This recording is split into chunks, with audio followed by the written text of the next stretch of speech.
Hey, everybody. I got something special going on this week. It's not my usual podcast interview. Something very, very special is actually happening inside our community of entrepreneurial authors. The Kindle Flash Sale is underway, and we're brought together dozens of authors who are temporarily lowering their Kindle book price to 99 cents, or in some cases, $1.99, and supporting each other in getting our ideas into more readers' hands. This is a fantastic opportunity to discover new books and authors, explore a range of perspectives, and see what's possible when authors collaborate rather than go it alone. Today's conversation gives you a chance to meet a few of the authors that are here today. They're participating in this sale. You can learn about their work and the behind the scenes of the ideas that they have in their book.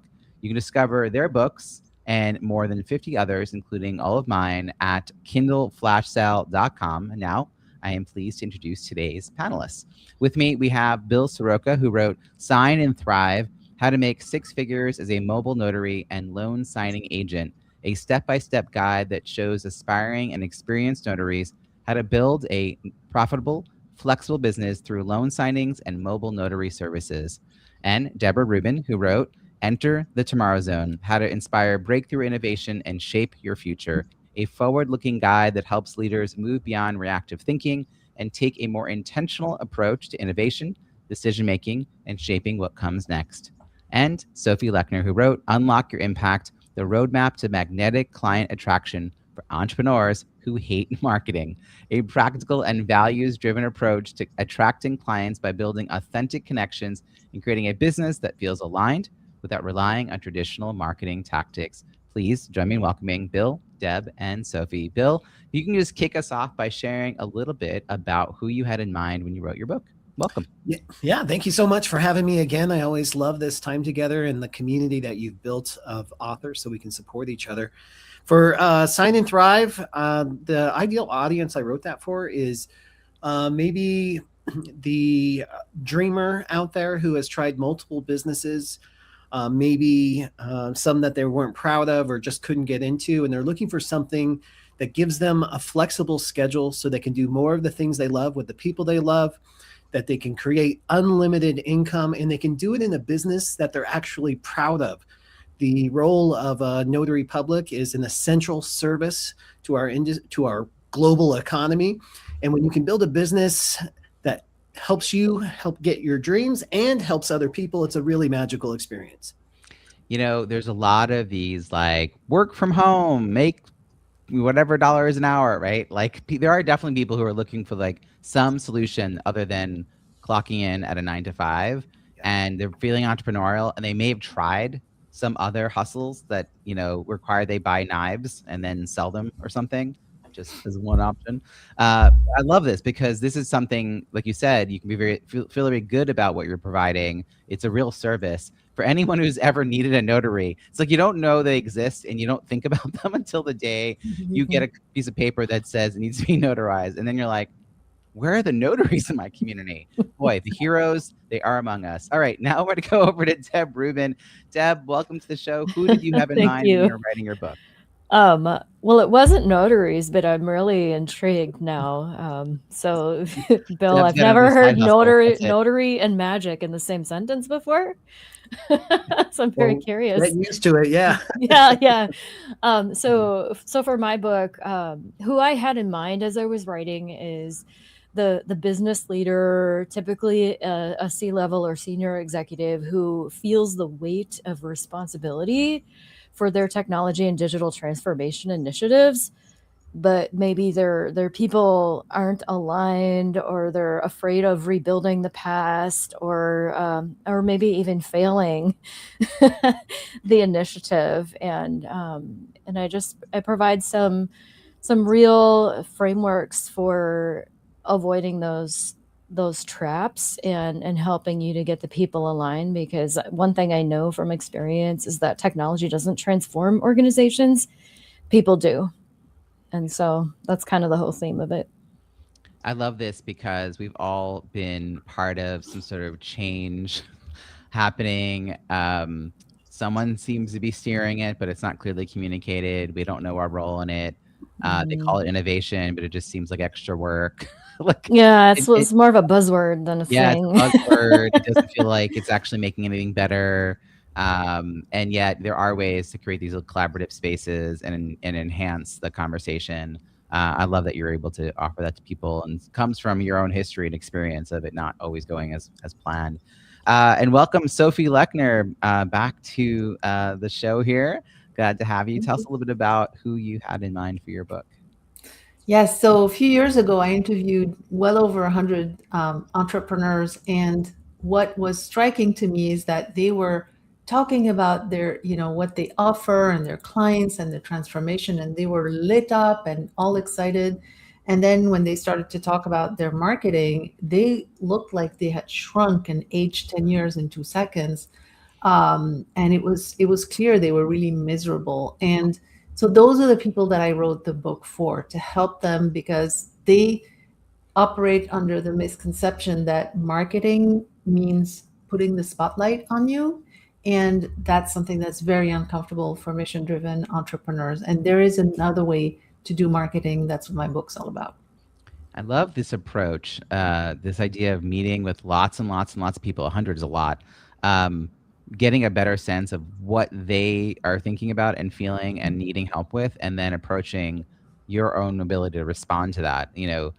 It's so different. I just want to call attention to the fact that it's so different than what most experts do, which is like, I have an idea of what people need. Oh, I'm going to go write that. I'm going to go create that. I'm going to go publish that. I'm going to go have a course. And then this crickets, like, you've had a really strong response to the book because people, first of all, you've been very public as you were creating it. I remember that you were not, a lot of people write in secret. So could you share a little bit about that? Because like, for a person writing a book, for people who don't like marketing, you have to almost like live the ideal of what it looks like to market. Like, do you feel a little bit of pressure? I mean, I do for Zoom events. Like, I want all my Yes. events to run flawlessly. When people catch me muted, they're like, haha, look at you. Yeah, I know exactly what you mean. But do you feel the same? Like, you want to make sure you're putting good marketing effort out there? Yeah, sometimes if I'm in a mastermind, I'm like, I'm struggling with my marketing. I can't say that, right?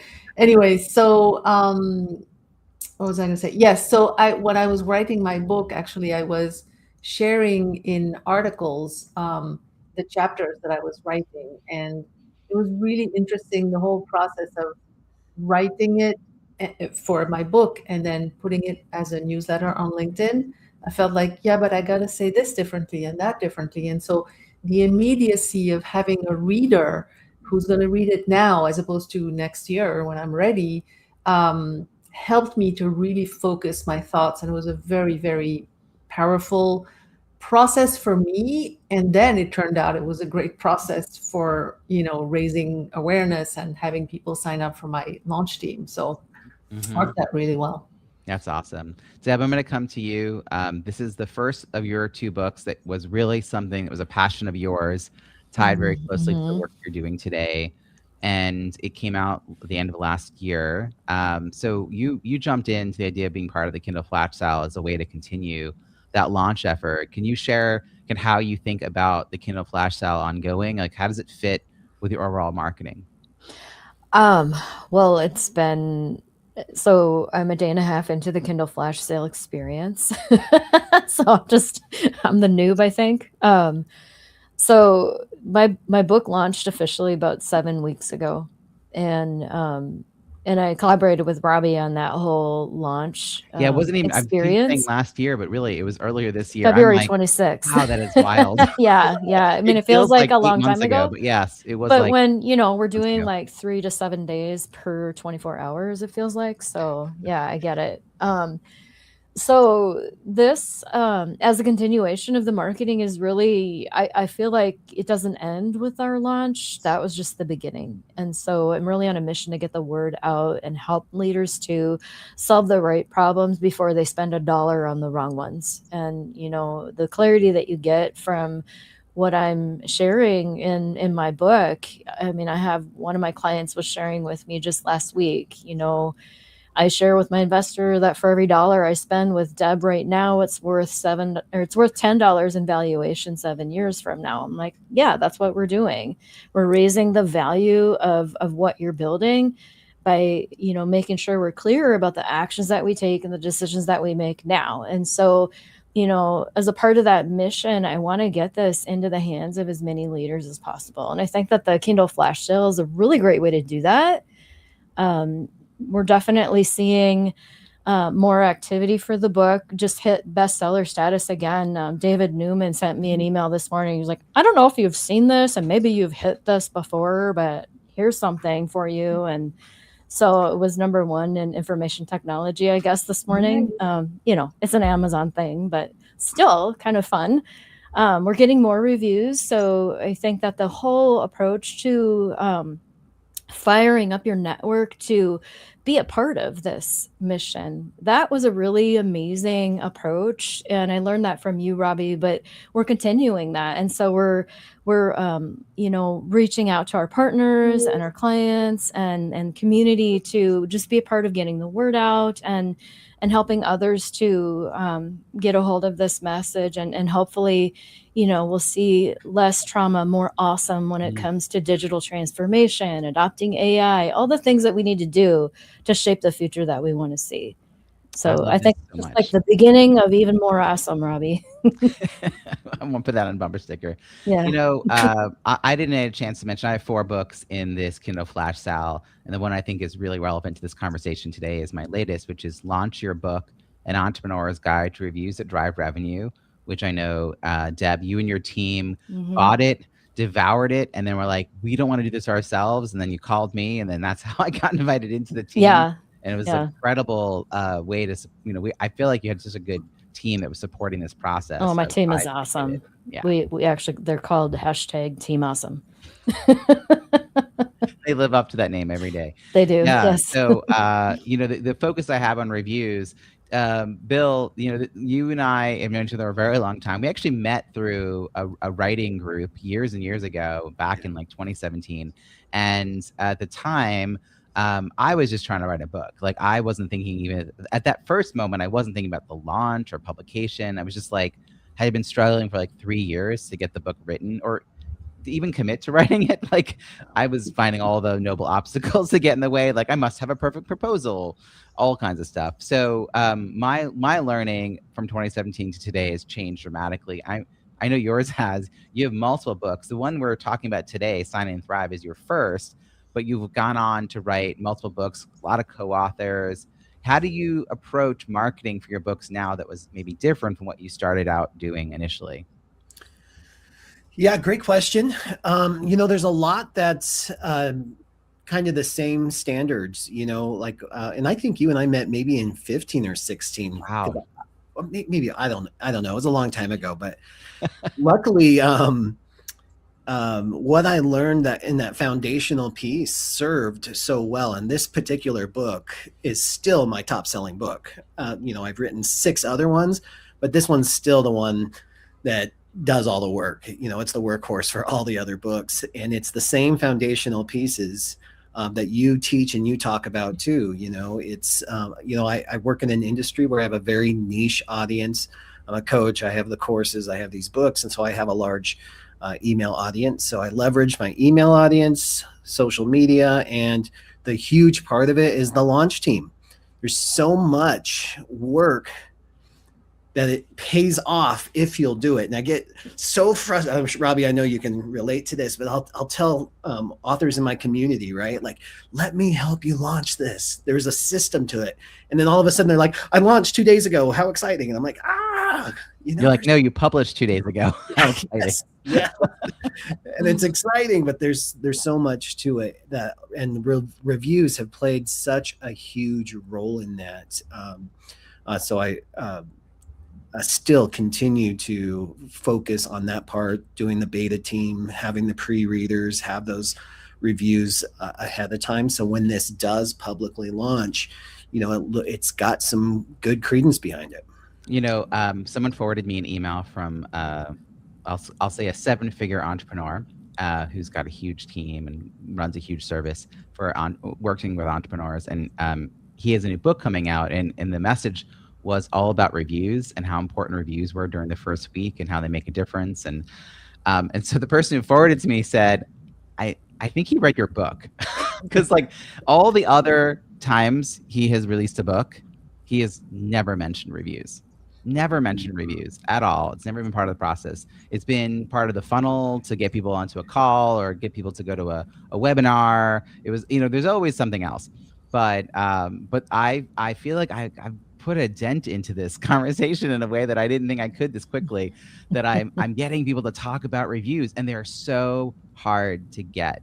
They're like, even with the coordinated effort. I mean, Deb, were you surprised because you had, I think you had a really responsive team, and it's not like 100% of the people who said they would do it. I think it was about 50% of the people who signed up, and life happens and it gets in the way. We just passed the 50 mark though, so our goal was we wanted 50 at launch, and I think we're at 49, and we stayed there for a little while. But I took your advice as a part of this flash sale, and I reached out to some folks and just said, hey, it's not too late if you can take a couple minutes, and we had 6 more reviews come in. Brilliant. So that was exciting, and it also gave me a really great chance to reconnect with people. So I think that there's more to it than just getting the reviews. I just think that this whole process gives you a really great mechanism to connect human to human, just on an ongoing basis. So, like Steve Jobs, I think you are making a dent in the universe when it comes to the way that we promote and launch books. It just makes so much sense. It makes sense. And yet, Sophie will attest the fact that people feel like they're promoting themselves. But as Sophie said earlier, it's really not that case. Like, Sophie, when you were the one releasing a book yourself, did you feel like you had to translate this from I'm promoting myself to like, I've got some great ideas in this book? Like, did you feel that same momentary angst that you had? Well, yes, to be honest, yeah, there's a little bit of that, but focusing on the mission of the book and the the mission, which is what I say in the book, is you have to focus on your mission, helped me get through it. But yeah, it was you're always sort of pushing a little bit at the edges of your comfort, right? Yeah. And it is like it in my background. I used to be a fundraiser and organize fundraising events, did major gift work, and for a little while I was teaching people a training called "Getting Past the Fear of Asking." It was about fundraising, and there's this quote attributed to Anonymous. So who knows who said it? Anonymous says so many great things, and it says, "If you're afraid to ask, kick yourself out of the way and let the cause do the talking." And I think for entrepreneurs, it's very similar. Like, you create this really valuable asset that you got to kick your own angst out of the way and let the value of what you created do the talking. And that's what you just described. It's like, it's a disservice to create a great book and then be too embarrassed to tell anyone about it. Like, who are you helping? Like, you are actually keeping something wonderful from the people who need it most. But I do think we need to find ways to share our message that maybe is a little less, in the limelight. And Sophie, I'd love to hear how you think about the Kindle Flash Sale in relation to that, because it is collaborative. So it's not about, look at me, buy my book, buy my book. It's something a little different. Exactly. And that's what I love about this. It's really in the whole spirit of what I preach all the time. It's we're doing these talks, and right now we're talking about our own book, but we're also talking about each other's and how we're approaching all this. But in the Kindle Flash Sale, we are promoting all the 49 or 52, however 54 books, over 50. Yeah, 54 books. So we're promoting everybody else. And, I was on a live stream with Mitch yesterday, Mitch Weisberg. And we were exchanging like, well, did you read this one? And what about this one? And, these are, so we exchanged recommendations. And then he wrote an article, and we were, so it's just a great way to bring visibility to that. And we're also helping our fellow entrepreneurs, because buying books is so, business books is so critical to our own development and our own learning. And we all can use, cheaper ways of accessing them. So. That's great. Bill, you and I are both blessed with the innate sense of community building. Like this is like a core of who we are and how we show up in the world. And this community of authors has really surprised me. And it keeps being that they show up and they show up in a big way. I know you sort of are aware of that, maybe more than most. Like, what are you seeing? You have all these individuals, many of them didn't know each other initially, and the collaborative piece. You've now been in this multiple times, and it's grown. It's really changed too. Like I started doing this in late 23, and here we are in 2026. So it's changed a bit too. So what have you witnessed around the community building aspect of this? Well, I think one of the beautiful validations of participating in this program is that successful people, authors, people that sometimes I think those who aren't doing that sometimes put on a pedestal as unreachable. You can't break in. They're not going to say yes to me. They won't even talk to me. Those type, we make up stories about that. But I found it to be completely untrue. When you work with successful people, they are some of the most open-hearted, generous people could ever hope for.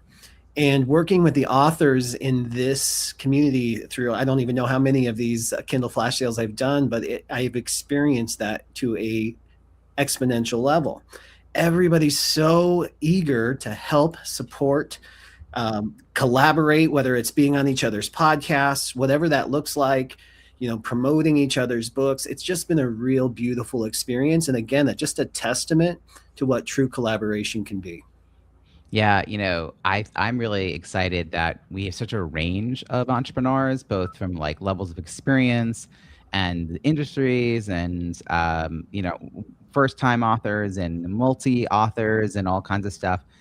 People who are very experienced with marketing coming in and like maybe showing something like, Sophie, someone shared, Deb shared the carousel on LinkedIn, right? Like there are all these people who never were sharing carousels on LinkedIn, and they're like, now they can go do that for their own business. Like that's now a skill. Like we've explained it to them.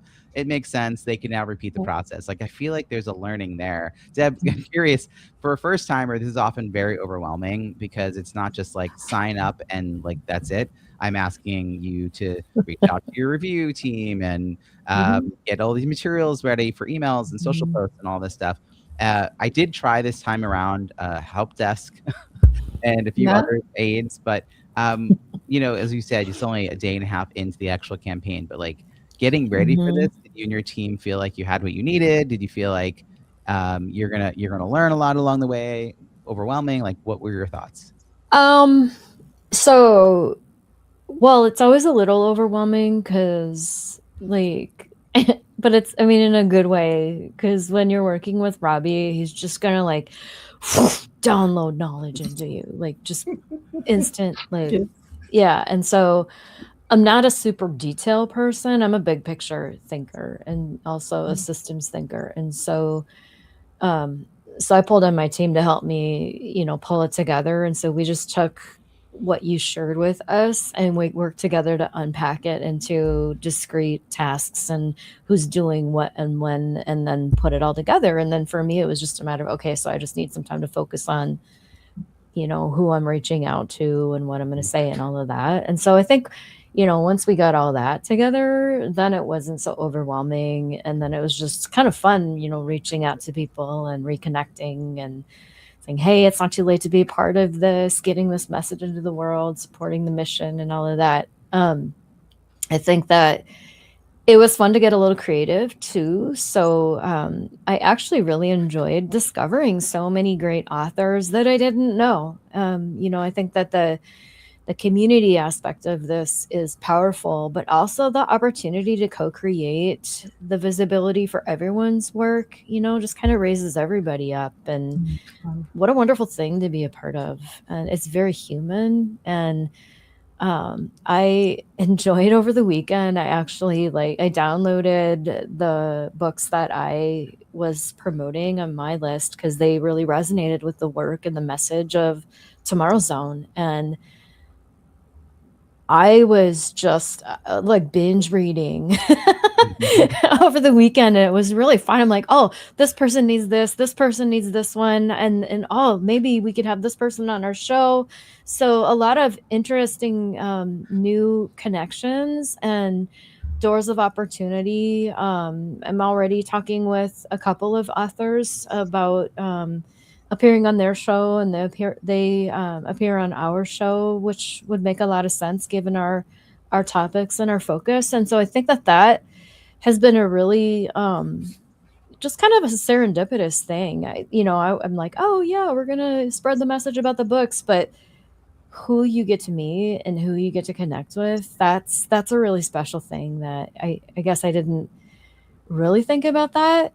But as much as the pre-launch work and doing the launch team and launching the book fired up my network, this is expanding my network with meaningful connections in a really, really cool way. And I just love the way that everyone is supporting each other. And it's fun to promote other people and not just, hey, look at me, look at me, look at me. So I'm really enjoying that.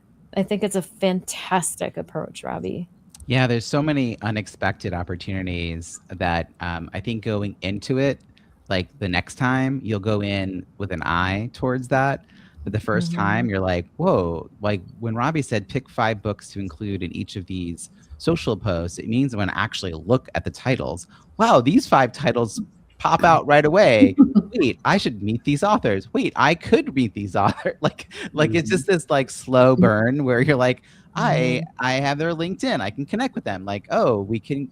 It's just like, it's like Sophie deciding to get on the show with Mitch and then coming on the show with me today. And like, it's just these things become possible. And I also want to do a shout out to David Newman for creating, I don't know, over a dozen Sora videos. They were so Sophie, good. I saw the one you included in your LinkedIn newsletter. It was like it was made for you. It was just like I know, it's pink totally and teal. I'm with, like, wait, what? 50s and the pink. Yeah. Oh, it was so good. So yeah, no, I was having a lot of fun with them as well. So I love the creative spirit and the fun. Like someone said to me the other day, well, if it's not fun, why are we doing it? I was like, right, like this is supposed to all be fun. Well, this has been fun. I want to say thank you to all of you for being on the panel, for being part of this collaboration. KindleFlashSale.com ends on Thursday, April 23rd. So if you know anyone who might want to check this out, you can, in fact, gift a Kindle book to somebody. You can purchase for others, and it says, I think, buy for others is the button, and then you can get a link that you can then send them in an email with a little note. It's a nice way to, like, exactly what you said, Deb. Think, oh, this person would love this book. You might just buy it for a couple of clients maybe, or some colleagues. This is a way to say thank you. It's all going to cost you like $1 to do it. So perfect opportunity to plan ahead and do some thank yous and some shopping, maybe even for grads that are coming out, because some of the books are for younger professionals. I mean, it's really quite the range. So check it all out at KindleFlashSale.com. And panelists, I want to say thank you once again for being on the show. Thanks, everybody. Thank you for Thanks, having Robbie. me. Thank you.